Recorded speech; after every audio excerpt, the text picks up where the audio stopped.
Maputik yung daan namin eh. No? Hindi po siya kaya ng motor talaga. First day of school, napapalaban agad si Bestie.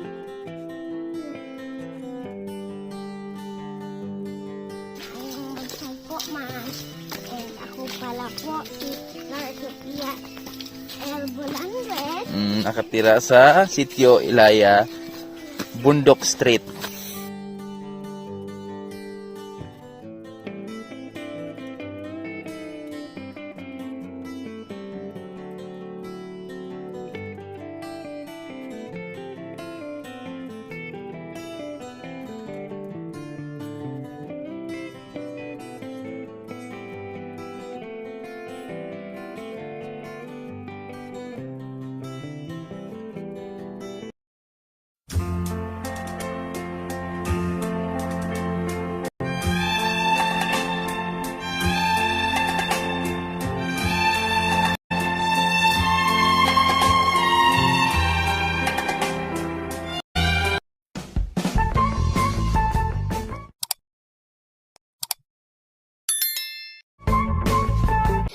So, yun po mga kabeste, panibagong araw, panibagong vlog na naman po tayo ngayon.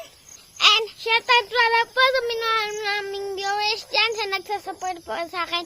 Thank you po sa inyo lahat. And shoutout kay Tito Jay and kay Tita Gladys. Salamat pala po sa pinadala nyo. And shoutout din pala po kay Lates, Tatay Boy, Tita Arya Argos, Tita Ernie, Tita Chimby, at saka kay Tita Chimboy, Tita RR Little Farm, Tita Grace with Channel. Shoutout po sa inyo dyan lahat, and kay Tito Danny and kay Tita Mary Jane. Shoutout po sa inyo dyan lahat. For today's video, mag-school na po tayo! And salamat pala po sa nagsusuporta sa akin araw-araw.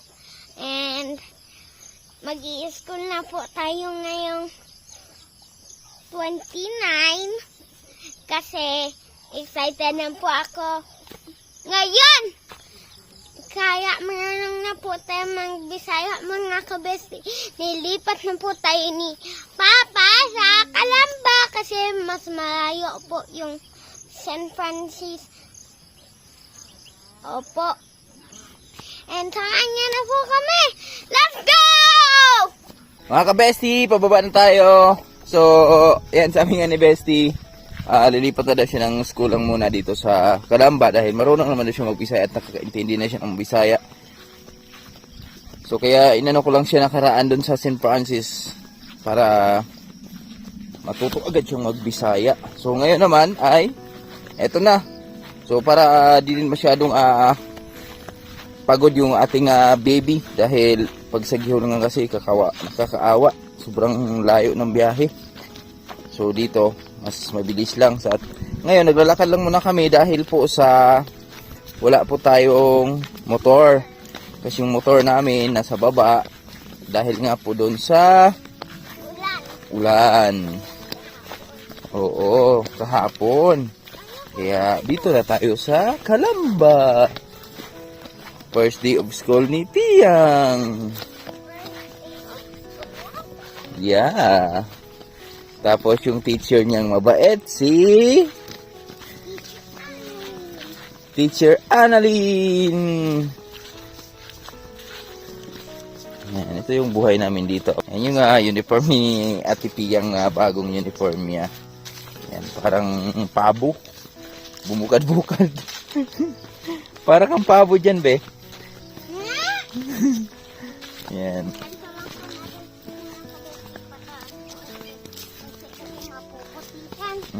Maputik yung daan namin eh. No? Hindi po siya kaya ng motor talaga.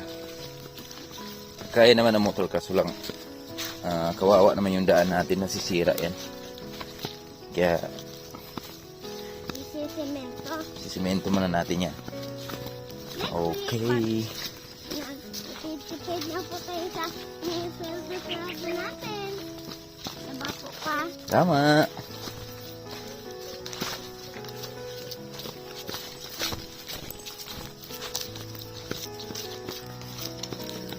ito yung buhay namin sa medyo maging busy na naman tayo nito mga kaboards dahil ito nga pasukan na po ni Piang Piang ulit. So tayo yung tagahatid na namin ni Piang. Pero baka alternate lang kami ni Nanay Riot dahil si Nanay Riot ay classmate naman si Lester at si Piang, tapos si Nanay Riot yung magbabantay kay Lester. So siyempre sabay na si Piang Piang. Hey Joy, saan ka dahi? Saan mo ka nol? Abay itlog.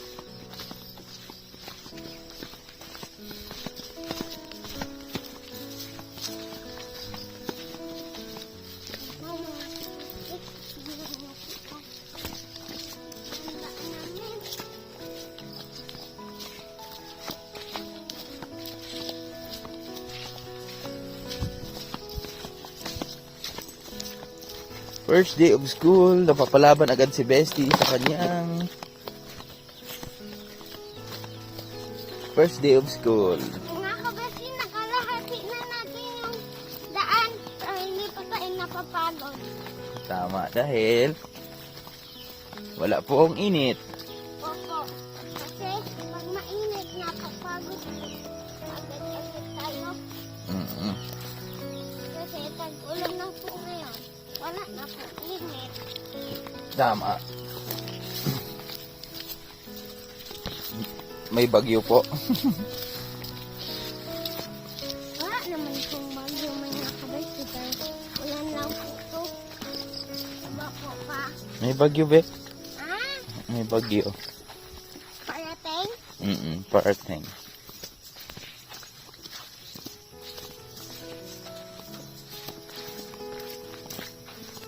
Tagalog ka daw, sabi ni teacher. Nagulat si teacher sa'yo dahil Tagalog ka daw. Bla bla bla.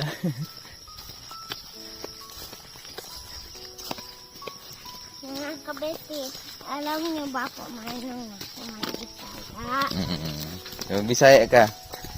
Sabi mo magandang umaga sa inyong lahat. Sa Bisaya? Maayong buntag, Ninyong tanan. ninyong tanan. Mga kabesi, sasabihin ko po kay teacher mamaya ay Ngayong buntag, ma'am. maayong buntag po, ma'am. And ako pala po, si Lord Sophia L. Bolandres. Nakatira sa Sitio Ilaya, Bundok Street. Sitio Ilaya, Sitio Ilaya. Dos, Barangay Calamba, Gihulngan City. Kawawa naman yung bestie natin. Nakalahati na po talaga tayo mga kabisi. Hindi pa rin po napapagod. Malapit na talaga tayo mga kabestie. Malapit na tayo sa ating motor kung saan nakalagay si Jamich. At di pa daw napapagod yung bestie nyo. Garay. Wow! So dapat si Mrs. ay sasama. Kaso lang si Lawrence ay may sinat. At saka maputik yung daan. Kawawa naman yung pag-uwi. Kasi si Lawrence kasi medyo may kabigatan yung Unico ihon at din na yun eh. Korea buyag. Kaya doon lang muna sila. Sana lang sila sasama pag maganda panahon. Kaya natin sila i-motor. Para malibang naman sila ni Mrs. Mga kabisi, pag nag-ano po kami, bakasyon doon sa Manila, ibablog ko po yung lola ko doon. Sino lola mo doon? Lola Ina, namiss ko na po siya. Shout out mo. Shout out pala po kay Lola Ina. I miss you, I love you. Miss you, I love you.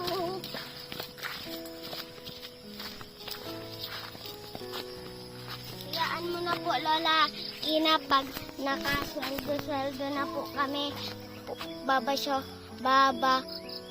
pasyakon po kami. Babakasyon. Babakasyon Mm. kami dyan. Or ikaw, babakasyon ka dito sa amin. Yan, hindi mo kalimutan ni Piang Piang yun dahil yun yung isa sa unang-unang nag-alaga sa kanya. Tapos si Tatay Bonik din. Yan, sumalangit na po yung kaluluwa ni Tatay Langi. Tatay Bonik. Yung airpot ni Mrs. Makabait po yung mag-asawa na yun.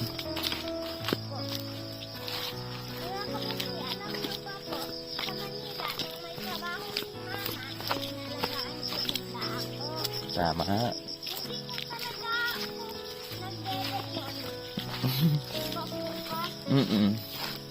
Si Bestie kasi mga ka-Bestie, gusto ko lang ma-share sa inyo. Si Bestie ay mula noon, mula nung baby pa siya ay advance, parang yung advance na siya mag-isip ba. Yung di katulad na ibang bata na pag umalis kami, iyak ng iyak. Si Bestie, naintindihan niya kung bakit kami umaalis ng mama niya. Dahil para sa kanya, tatrabaho kami para makabilan siya ng gusto niya. Tapos, di sasabihin niya lang sa amin na yun, bilhan nyo ako ng kasalubong, ganon, ganito. Ganon lang siya. At kampante naman siya dun sa mga kakasama niya dun sa bahay kasi yun, love na love siya, tinuring siyang isang tunay na anak din. Sila Tatay Bonik, nila Ate Marlina at sa mga anak ni ate. Yan, dito na kami, malapit na kami.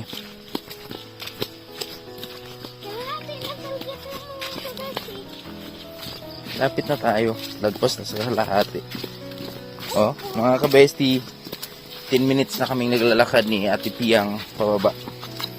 Kasi hindi ko pinatay yung ating cellphone. Tuloy-tuloy.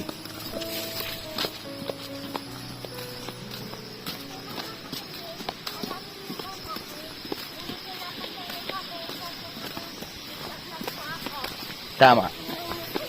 May tama ka.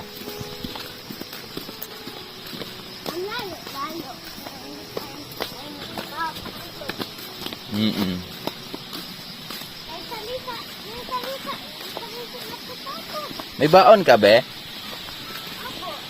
Snack mo? Sige. Dala lang kitang pagkain mamaya.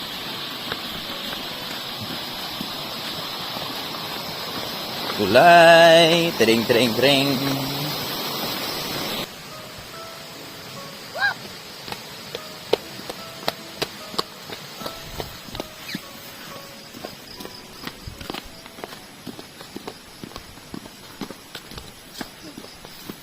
Tawid kami ng ilog ni Inday Bestie.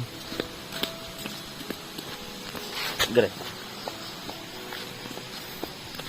Madulas yung tsinelas ko, mga ka-bestie.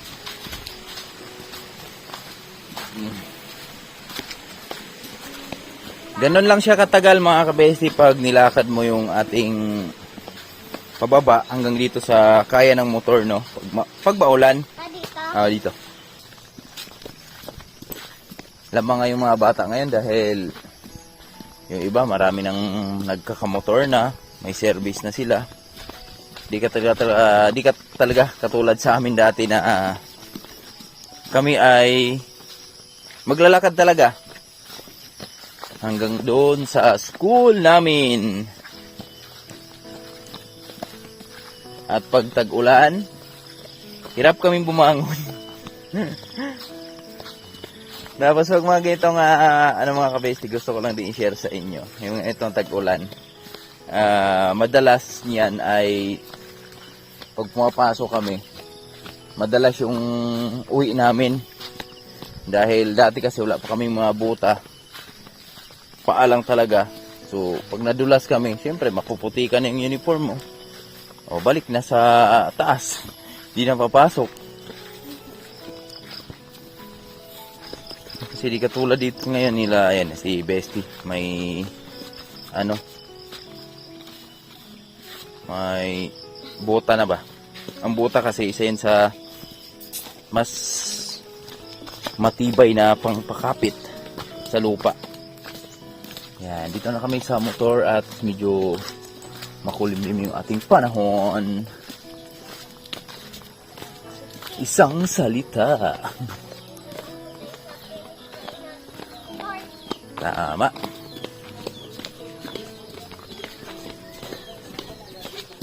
Yan na si Jamich. Kita na natin. Yun po mga kabesti. Ulan na.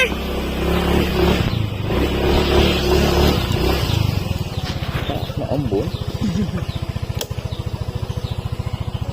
Wait lang. Kailangan ko natin umelis po sa hinto neto. Tagal po to hihinto pa. Okay lang yan.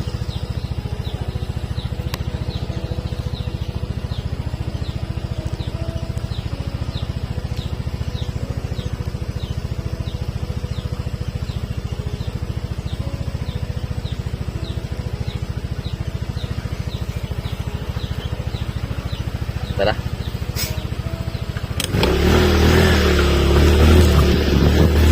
Basta bilisan po natin mga kabesti.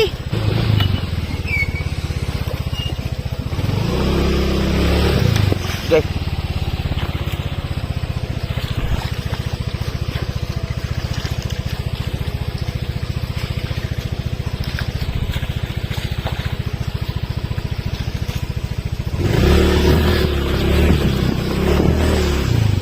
Pangit. Masyado. Po mga kabesti. Maulan, umaga, mga kabesti. Di pwedeng umabsent si Bestie dahil first day of school niya. Opo. Si 29. Na po. Diba po, Papa? Malakas naman maglakad si Bestie. Matibay ang tuhod ni Bestie. Wala nga.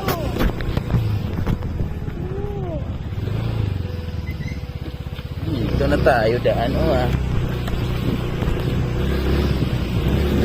Lumakas na yung ulan, Bestie. Wala, basa kami ni Bestie.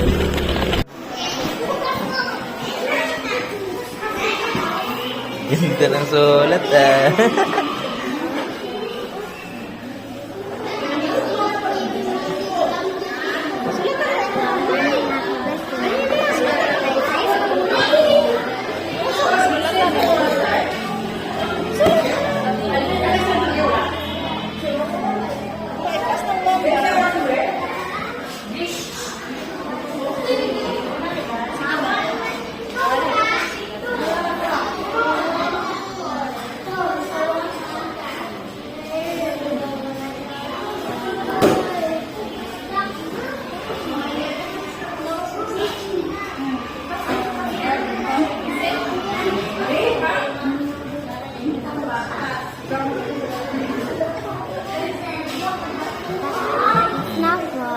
Punuin mo.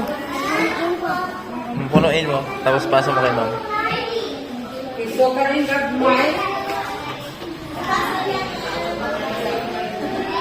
I-arrange na ni ma'am.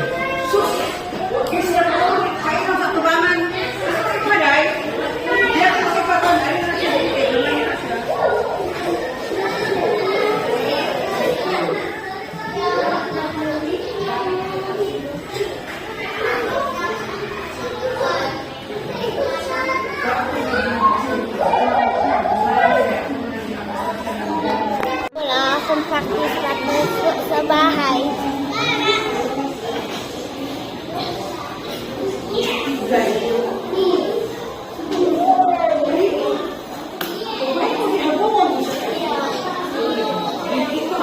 Miga mo day ha? Miga mo.